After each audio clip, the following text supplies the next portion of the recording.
আসসালামু আলাইকুম। আপনারা সকলে কেমন আছেন? আশা করি ভালো আছেন।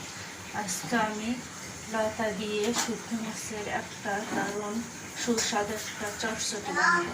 তার জন্য সর্বপ্রথমে আমি পেঁয়াজ কুচি, মরিচ চিড়ে দিয়েছি, আর আদা রসুন বাটা দিয়েছি, সামান্য পরিমাণে হলুদ, ধনের গুঁড়া দিয়ে এটা এখন ভালো করে মেখে নেব।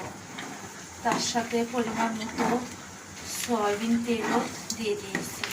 এটা এখন অনেক সুন্দরভাবে দিয়ে ভালো করে মাখামাখি করে নেব। নিচে তরকারি উপরে তুলে দিব আর উপরে তরকারি নিচে দিব, এমনভাবে মাখবো।